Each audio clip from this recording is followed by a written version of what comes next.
I pledge allegiance to the flag of the United States of America and to the republic for which it stands, one nation, under God, indivisible, with liberty and justice for all. Thank you. The roll call, please. Mr. Arcuri? Here. Mr. Bova? Here. Mr. Brodsky? Here. Mr. Coyne? Here. Mr. Julia? Here. Mark Ford? Mitch Ford? Present. Mr. Mahardy? Here. Mr. Matullo? Here. Ms. Sesney? Here. Mr. Williams? And Mr. Zweig? Here. Okay. Next item on our agenda is the presentation and review of the audit you've all received, which I'll turn over to Bruce. Well, hello and thank you. We have the partner responsible for the audit that you have received on the phone. Carl, are you there? Yes, I am. Okay, hold on one moment. I just want to explain that the audit that you have is for the fiscal year ending March 31st, 2014.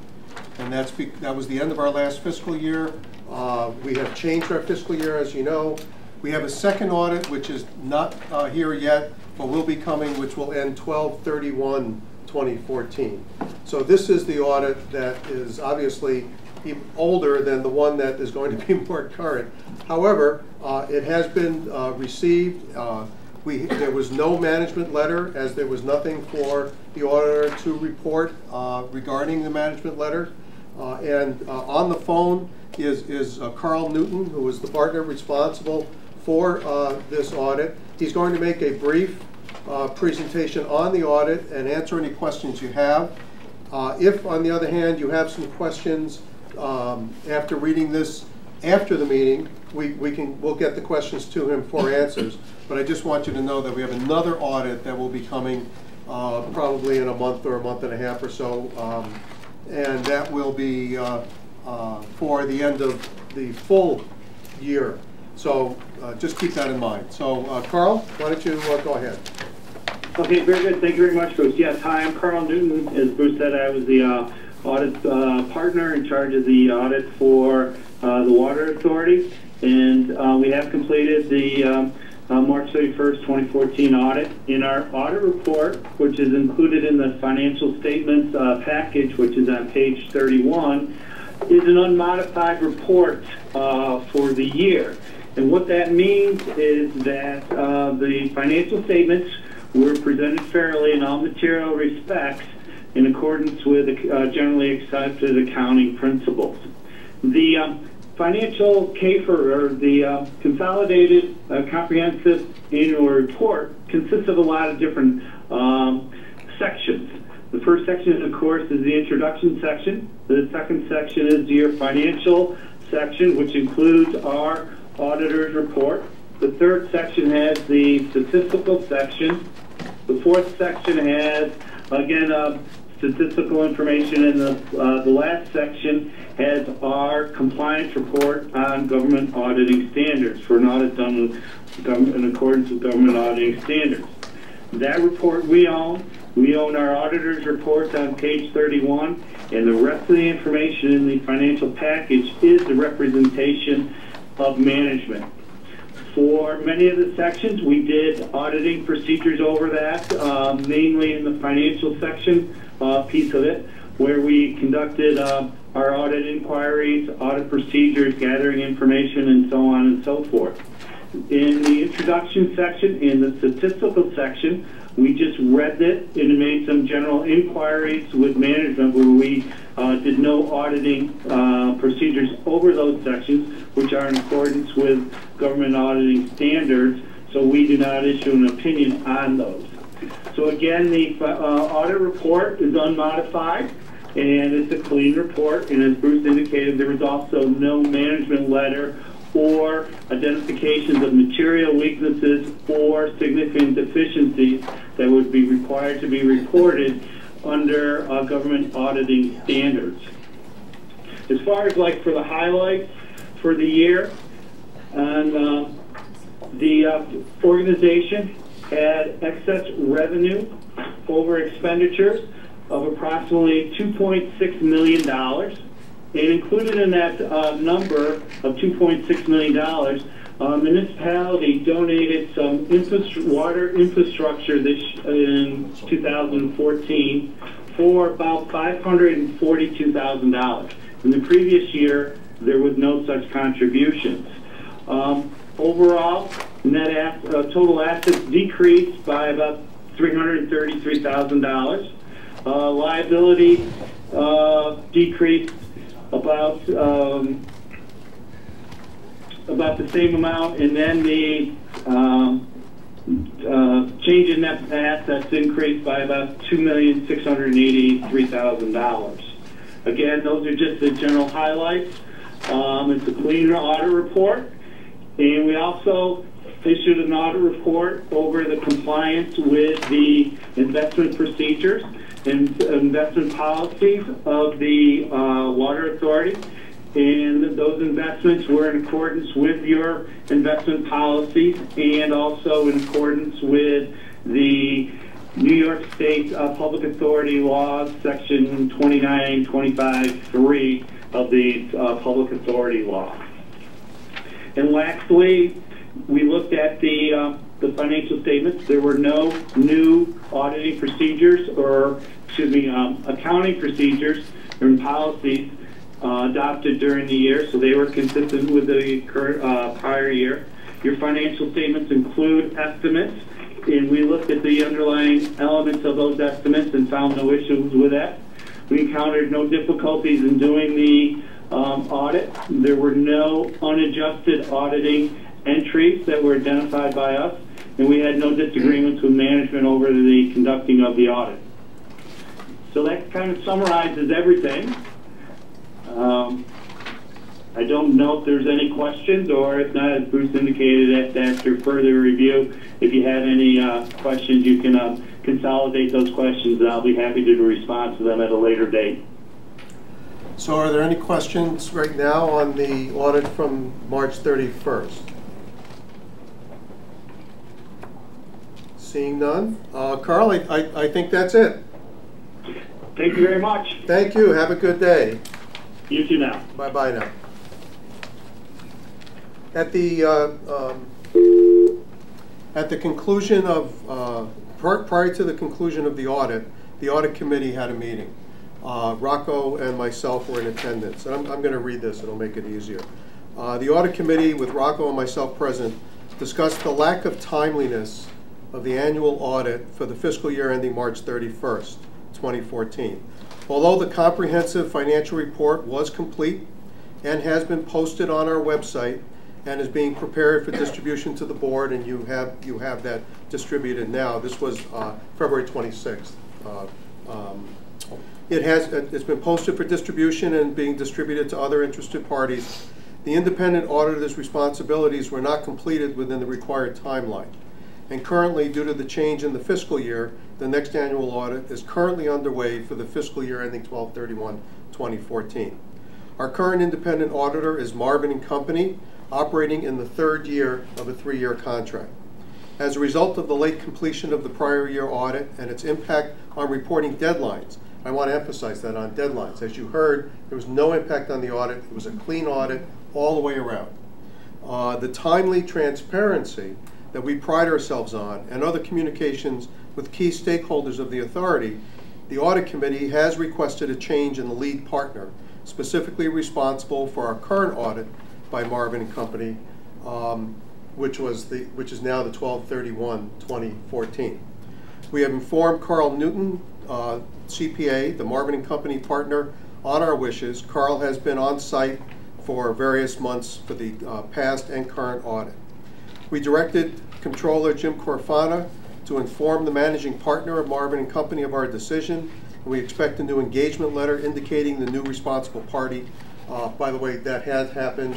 I actually just signed the engagement letter today, although the partner had started right after this communication with them. Considering much work has already been completed, it is our hope that this imperative of changing responsible parties will not impact the ability to complete the audit process and issue a comprehensive audit financial report no later than 90 days after the close of the fiscal year, although I'll bring an update on that since that has been delayed. So what happened at that point was the audit committee, which is the board designated responsible party for hiring our external auditor, essentially released the existing partner and brought on the new partner, who is Frank Venezia, who has now been working on the current audit due 12/31, and I've talked with him, and that is moving forward. The audit is essentially complete, except for one aspect which has been a little bit delayed, and I'll ask Jim to explain, and that's the actuarial report. Jim? Right. We just we went out for bid, among other things. We had the short year end ending December 31st, so we asked the firm who you hired to complete the actuarial report. They have just now returned the report, actually Friday. So once we get that information together, we're going to have the auditors look at it. We have to drop in some numbers. There's going to be a charge to our expense for that, for the increase in the liability. We have to put some footnote information in there. Once we get that completed, then we should be pretty much done with the December 31st audit. But it took some time to get that to them and get the information to them and have them give us the report back. So we have that information. Now we should be pretty much done with the audit. And there's nothing that we anticipate much different than the existing responsive. All that you heard before on the last audit, we don't expect much different than in the next audit. It was just an issue of timeliness, essentially non-responsiveness to a timely preparation of the prior one. But Marvin responded very quickly. They did the replacement. They've been pursuing since then. They just can't go any further because the second part, a part of the audit, which is the actuarial report, which is health insurance. Retiree health insurance. The estimate of how much it's going to cost us for health insurance in the future, which is a balance sheet item that's going to be put into the audit. They had to wait for a new actuary to finish that part of the audit, and now that it's finished, that'll go to the auditor. They'll make a whatever they need to do in the audit. We should, I would say within about a month, we should be able to do a little testing on it. Yeah, do some testing. We drop in some numbers and then you get a new one of these for the audit ending December 31st. Yeah, so the audit that's going to be December 31st, that, if you remember, that's going to be a short year. It's going to be a 9-month audit that'll get us onto our calendar year cycle. But we are, the audit committee will be meeting again pretty soon because we need to put out bids for the next round of an auditor, since we are now in the 3rd year of the existing audit contract. And then we'll move forward from there. Great. Any questions for Bruce? Thank you. Thanks, Jim. Next item is approval of the draft minutes from February 2nd. Is there a motion to approve? 20th. I'm sorry? Oh, the 20th, April 20th. What am I looking at? No, it's true. I dropped the, She dropped the it was zero. the 20th? February. It February is February 20th. February 20th. February 23rd. I'll February 2nd, yeah. whatever date it is. Yeah, one of those days. Yes, thanks, Bruce. Is there a second? Thanks, Frank. Any comments, deletions, concerns? All those in favor? Aye. Anybody opposed? Thank you. Next item on our agenda is a resolution awarding of construction contract for Hanger Road Pump Station improvements. The resolution's in our packet. Dick? Yes, thank you, Mr. Chairman. Last Friday, this past Friday, the Capital Committee met to review this resolution, to bring it to the board, and they did approve bringing it to the full board for their consideration. We also, before we talked about the project, was review the capital improvement program for this coming year, the current year rather, that we're in, and the coming 5-year program that we project out to. We have about 50 projects identified this year, which is intended to utilize both the capital maintenance reserve budget for this year and the remaining outstanding bond balances. We are looking at the multi-year program at probably bonding the 3rd quarter of 2016, about the next time we'll need a new money. So we looked at the specific projects and kind of what our longer range work would be.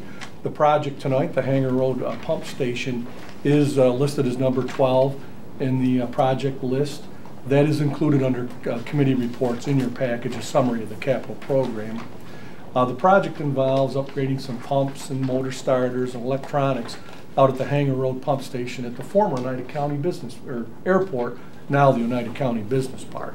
It's one of the projects in the areas that we assumed when we regionalized, and we've put quite a bit of effort and resources into that pump station and the tank serving that area to improve reliability to the business park. This is about the last project we're looking at out there in terms of the pumps. We're looking at some other work, and eventually you've heard of the Oneida County Airport tank. That's still a few years out now, the business park tank, but that's probably the next big project that you'll see. But this is replacing pumps. Some of them were constructed in the early 50s. They've done their duty, and now we need to get some new high efficiency units in there. We had 5 bidders. We put the project out according to the procurement requirements. Had 5 bidders come back.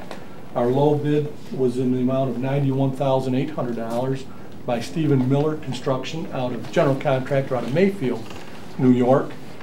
We have not worked with them before, so what we do is check references, and we did get very good references.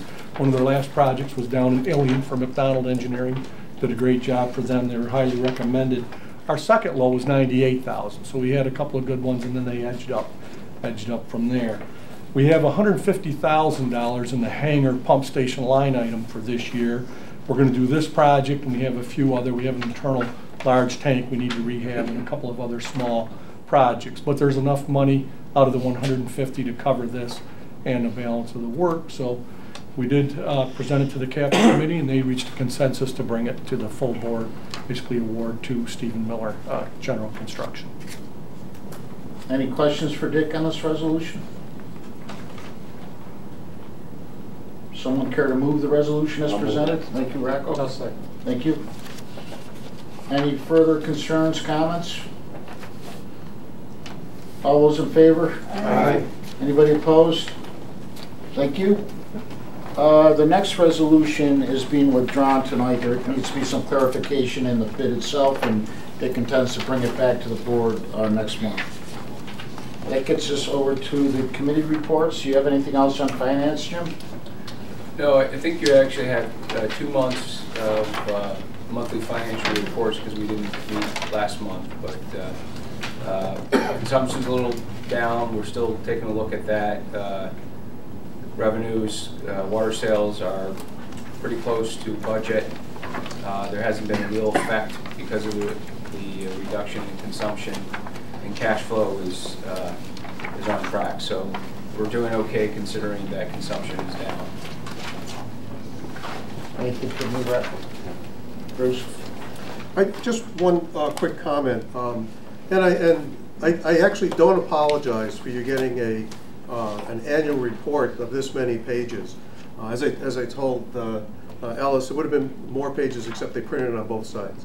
But I would like you to consider, if you ever get the opportunity to see the annual reports of other authorities in our community or any other government unit in our community, and you will see a difference, and it's not just the number of pages. What you have here, and those of you who have been around a while understand this is a comprehensive look at the entire water authority. Not only its past year and other past years, but the future and the thinking of staff of what's coming up. This is a comprehensive report, and it provides the community. This is on our website. It's sent to elected officials. It's obviously sent to the board. This is the most transparent document of history of any elected body, of any public authority in our community and within a large distance of our community. This is something that you can be very proud of. This was something the board of directors years ago felt was a critical component of our public information policy, and it continues to be an example of excellent reporting by staff and by this board to its constituencies. And what I particularly like about this, not just the fiscal numbers, but toward the end where they look at all that history and all the comparisons to understand where we've come from and essentially where we're going, where we're at risk and where we have strengths. And I think it's just something, if you ever get an opportunity to take a look through it, I think you'd be very impressed. I think you should be very proud of being a part of an organization that reports this much information to the public, because I've been involved in a lot of organizations and public organizations in this community over the last 40 years, and I know without hesitation that this organization reports more, is more transparent than any other in our community. I think we should be very proud of that. So I just wanted you to and I thank Jim, because his office coordinates all of this information that you get, and has been recognized with the Certificate of Excellence every year in the publication of this report. So I just wanted. Most importantly, it goes to the bonding company. Goes to the bonding. They get more information. How do they feel about it, Jim? I mean, yeah, they like it because, as Pat knows, when we sit down with them, they go through it. They have a whole bunch of questions that they ask, and they're very appreciative of having all this information and this history. So. Yeah. It makes the whole process a little easier. Thank you, Bruce. Well said.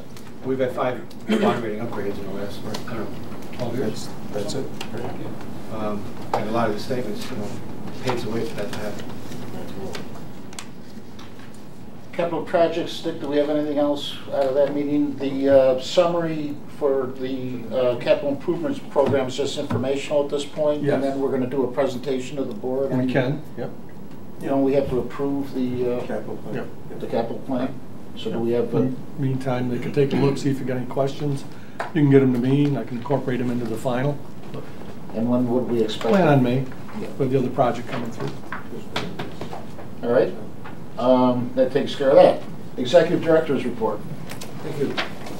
First thing I want to point out is that I was in contact last week with our financial advisor, Rick McCarthy of Environmental Capital, who has pointed out to us that we have perhaps an opportunity to accomplish a lot with the refinancing of what the balance is in our 2006 bond series.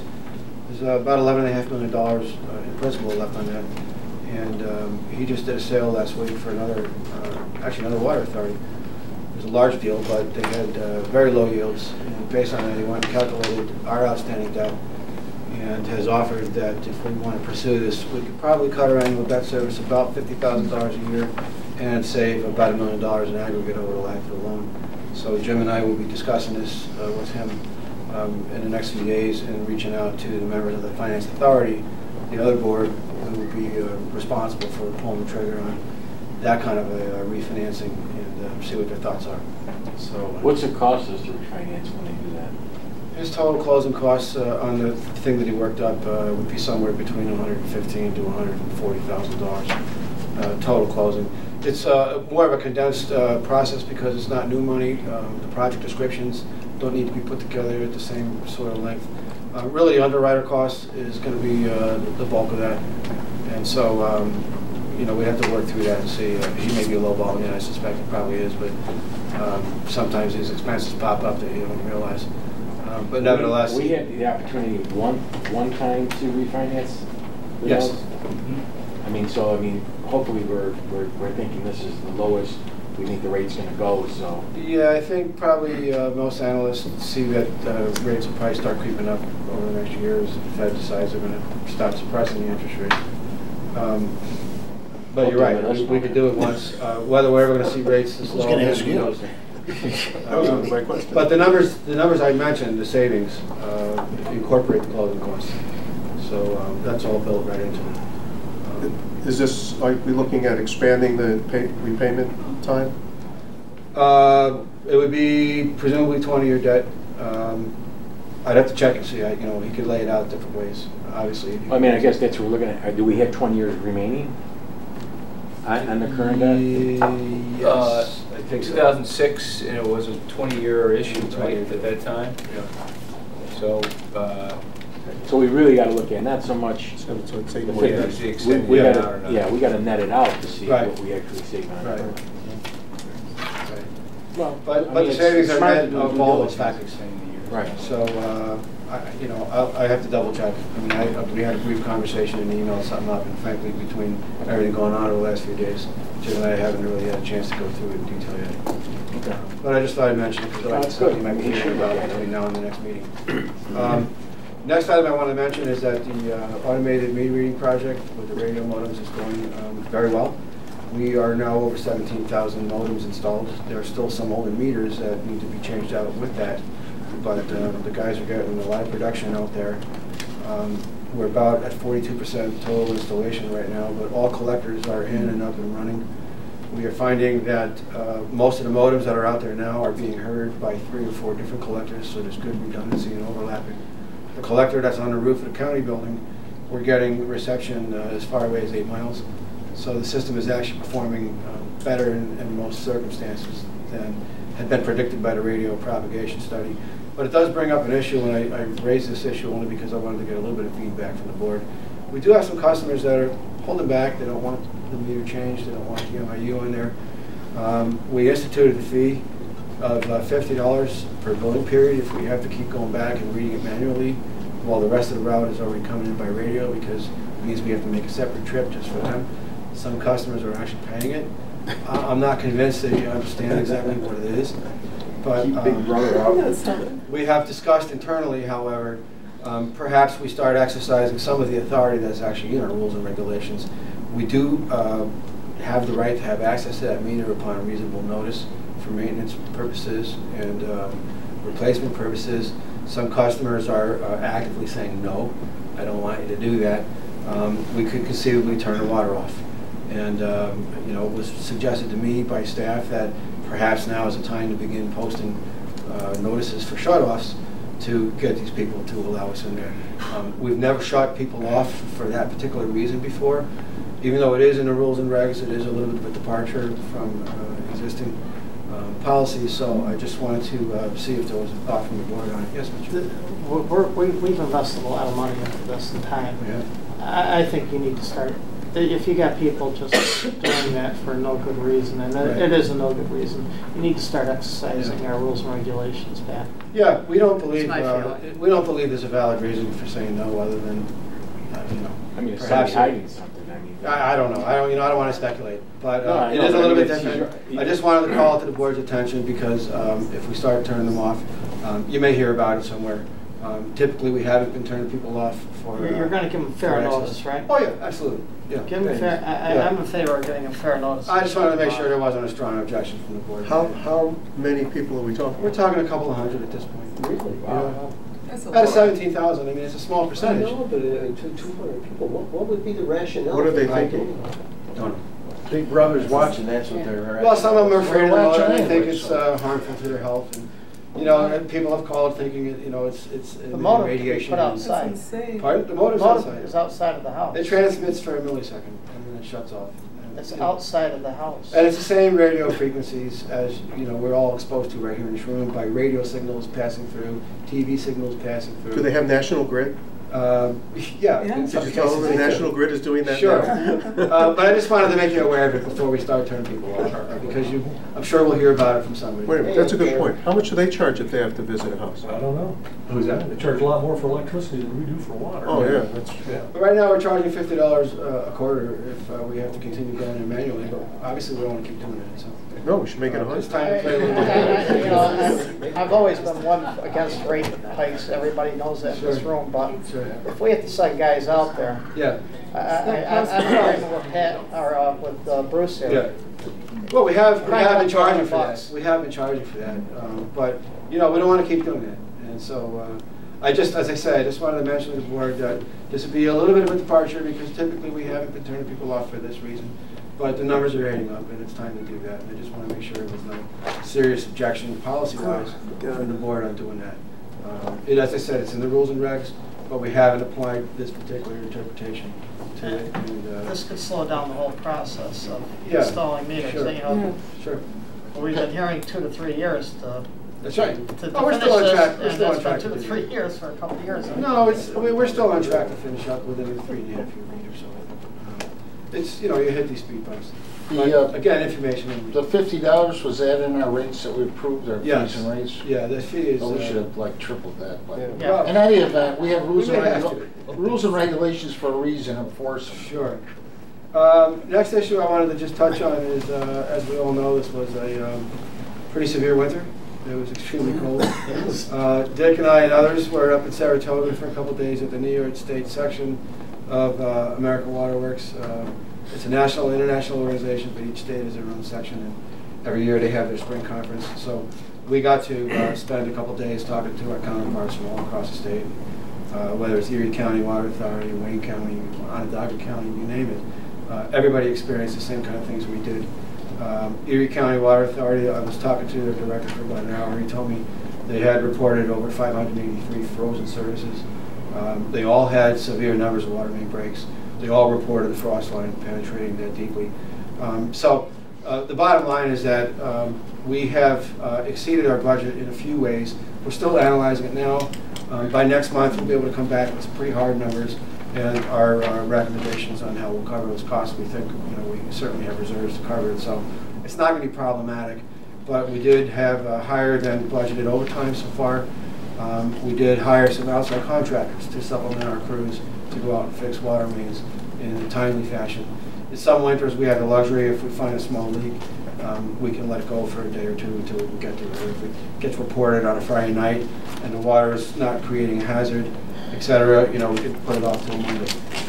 This winter, unfortunately, we were stuck in a situation where every little leak needed immediate attention. And one of the reasons for that, you may have heard about a little bit at the last meeting, but we have, as you know, a new agreement with the State Canal Corporation.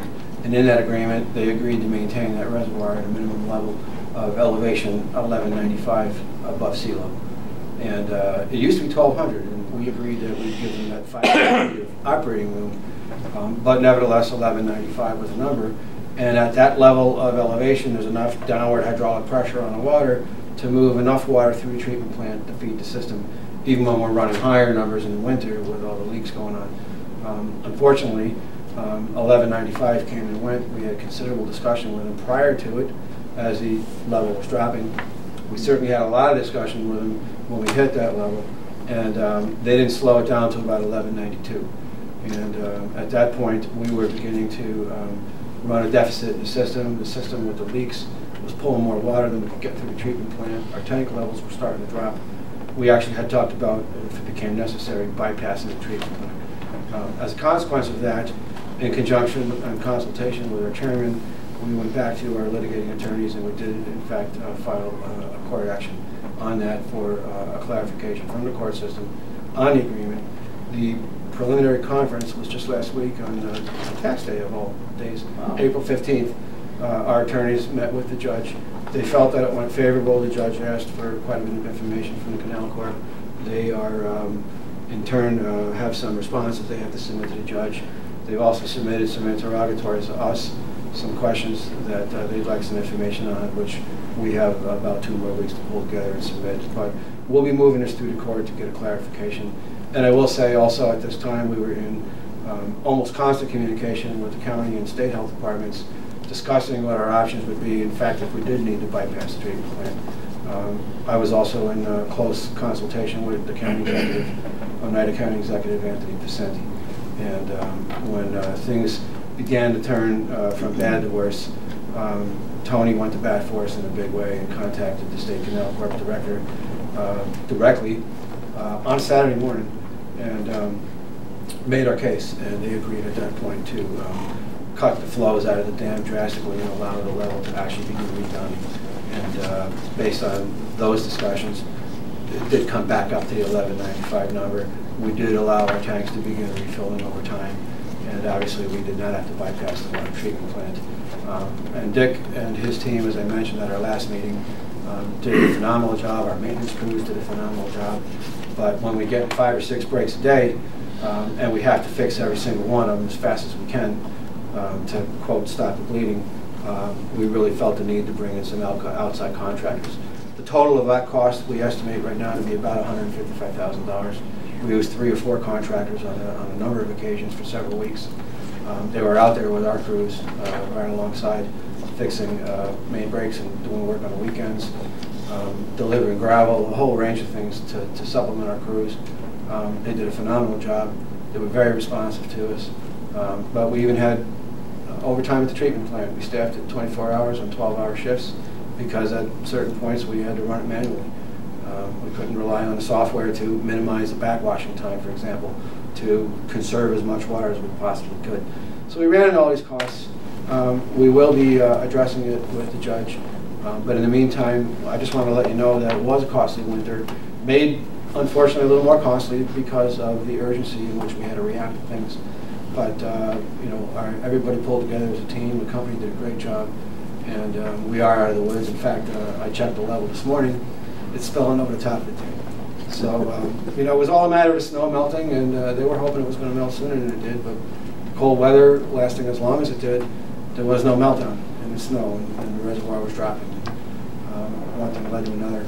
But our goal is at the next meeting to have more exact figures and a plan for how we're going to deal with those numbers, so that we don't totally throw our budget out of whack. But you know, we have a number of reserve accounts set up for these purposes. You know, sort of our rainy day fund. And if this is the time to use it, I think probably more than any other time if we need to. But part of that's going to be budget projections coming from Jim and his staff. And it may be as simple as just putting the brakes on certain things and some corrective actions between now and December 31st. But if we have to dip into reserves, we'll be fully prepared to explain which ones we think might be most appropriate for your consideration. So you'll hear more about this next month. And by then we'll have perhaps a legal update as well. I would just add on the legal end, Pat calls it a clarification. I would call it an enforcement action. Our attorneys are acutely aware that our position is they violated the agreement and the court order that was entered, and we intend to hold them to it, and very hopeful the judge will see it our way. We're optimistic. Last thing I wanted to mention is every now and then a customer will take the time to reach out to us for good reasons. It's not just the people that are upset with us. That sometimes, you know, people that are angry are the ones that pick the phone up. The people that are happy maybe sometimes don't feel quite so inclined. But a very nice woman took the time to write to us and had some great things to say about Ann Milgrano, our customer service manager, and her customer service staff, and some of our field folks from Campbell Street. And so I just wanted to show you, occasionally we do get examples, and it's more than occasionally, it happens quite regularly. But we do get nice things said, and we thought we'd share this with you just so you can see that we do have happy customers. And congratulations to Ann and all her staff for a job well done. If you have any questions on anything I really do, I'll be happy to try to answer them. Yeah, anything for Pat? Yes, Denny. While we had the contractors in, how many weeks did they fix it? How many did we have total during that time frame? You know? From January 1 until the end of February, I think we were probably somewhere around 75 paint breaks. 75 to 80. I think between that point and right up and through, well, we haven't had a contractor out probably in 2 weeks, maybe almost 3 weeks by now. There's actually a list here of all the ones that we paid. And by the way, kudos to Burroughs, Glenn Stevener, Barrett Paving, Gorman Brothers. They were all pitching in various ways. And I would say, just based on this list, I'm going to estimate we probably paid outsiders to fix perhaps 20. Does that ever sound about right to you, Dick? Yeah, 20, 25. 20 to 25 breaks. That's in a 2-month period? Yeah, roughly, yeah. So they may have handled maybe 15% of our workload during that time period. If you remember back in '04, just in January, we had 67. And we didn't call anybody. We did them all ourselves. Because we had the luxury at that time of being able to stage them and schedule them at our convenience. Well, not really. But when the reservoirs this low, we were actively going out and finding them. We had constant leak detection going on. Yeah, and we were fixing everything we could find. But I don't remember that many in that month of January. I do remember in February, around that time period, in the month of February, in 28 days, we had something like 39 or 40 breaks. So the banner's still hanging in the garage. Oh, that could very well be. It's still there. That could very well be. But the other thing, the guys were working around the clock. I'm not saying they weren't working. I'm just saying it seems if we did 64 or 67 of them in that 1 month, yeah, you don't have that many in 2 months. Well, unfortunately, we didn't have that many in January. The bulk of them came in the second half of January into February, after the temperatures really dipped. The other thing, frankly, that I think made a difference is because we had such prolonged sub-zero temperatures, and when you look at February, it was the coldest February on record. Yeah. The average temperature here was, if I remember correctly from the news, was about 7.8 degrees. It was the average temperature for the entire month of February. And we went, I think it was a record also, 33 days in a row where it went below zero every single one of those days. And so the frost was deeper, I think, probably than I would ever remember seeing. Yeah. And everybody around us, including our neighbors in Syracuse, they were seeing frost even deeper. They were seeing it down below 6 feet. But it was 5.5 to 6 feet deep. Oh, yeah. In a normal year, it might be down maybe 3 feet. And so the difference is that they're not digging to fix the mains. They're literally jackhammering because they're digging through solid ice. And so, they, as you know, Denny, they'd have to put the jackhammer on the backhoe and break it all up, put the bucket on, scoop it all out, put the jackhammer back on, go down another foot or two, dig it out. So the excavation time just to get that deep is twice as long as it would be, perhaps at another time of year, especially in the summer. And so the repair jobs were taking longer as well, just because of the conditions that they were digging in. So all of that added up to the fact that we wanted to make sure that the guys were well rested. Some of those guys were out on jobs that lasted more than 24 hours. They'd go home and suddenly we'd get a new break, and after 3 hours, we're faced with either trying to wake them up or bring them back out or calling somebody else. Oh, yeah, we did that all the time. So we erred on the side of safety, and we think it worked out well. Final repairs, I mean, final stuff. The paving program right now, we're estimating, Dick and I discussed this just earlier, we may run about $120,000 to $130,000 over budget for what we budgeted for paving restoration for this season. We're already getting a head start on it now because the contract for last year's paving was still in place. The provider was willing to hold that pricing from last year until we rebid it, which is underway right now. It is being rebid. Are we going to have somebody there, because I know the mayor, he called us at one time. Yes. Are we going to have somebody, an inspector from our end, and also should the city have an inspector there to make sure that it's being... Well, if the city has people available and they want to do that... I mean, I guess just so that they don't come back to us later and say that we haven't... Dick and I actually have a meeting with the mayor on April 30th in his office downstairs that was scheduled a few weeks ago to go over all this. So we'll be coordinating everything pretty carefully. Yeah, I mean, just so that we show that we're meeting the specs and we're doing what we should. So, as I said, Dick and I will be meeting with Mayor Palmieri and Mike Mahoney and Dave Short and his folks to go over how we're going to coordinate all that stuff. Good.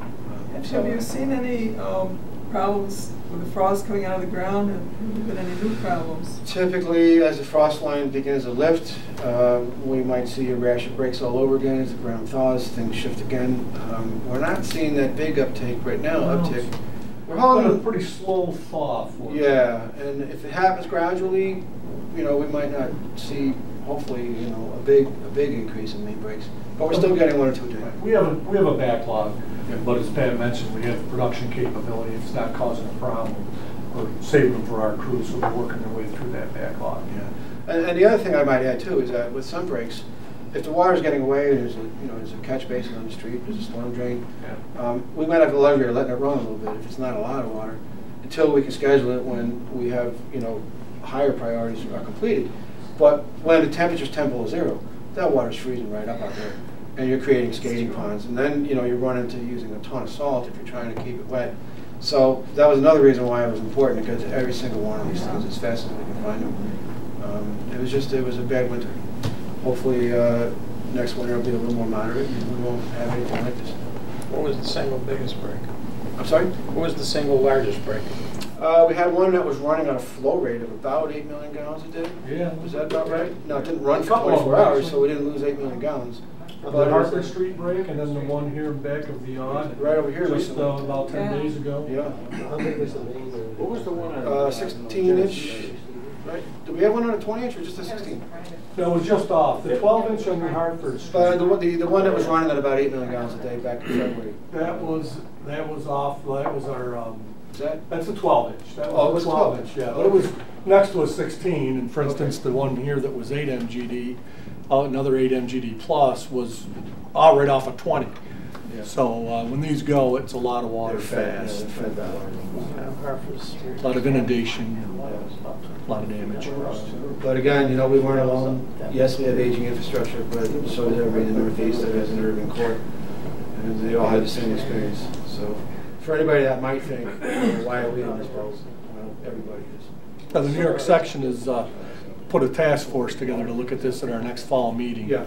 Panel discussion, kind of go through all of our statistics and see, you know, what kind of changes we might incorporate into design and standards for the systems now that we're looking at more severe weather conditions and reacting to that, you know, keeping the water on. Are we up to full complement? at Yes, the maintenance? I believe we are. Yeah. Correct. So you got 5 crews. Thank you. Anything else from from the Syracuse paper this morning that the experts out there are telling Syracuse, fix your own water mains, don't go to the governor asking for. Well, that's an argument between the Syracuse mayor and the governor. Yeah, I saw Mayor Meyer publicly asking for $200 million to fix our water mains, and I thought, well, boy, They don't nice- wanna. nice if we got a little bit of that, but they're not gonna get any of it either, so. We will, however, be talking very closely with the folks involved in the Governor's Regional Economic Development Council They wanna build. and seeing if there's a way to get some projects included for funding in that. And as that progresses, we'll work on that too. Anything else for Pat? Any old business? Any new business? We're adjourned. Thanks, everybody.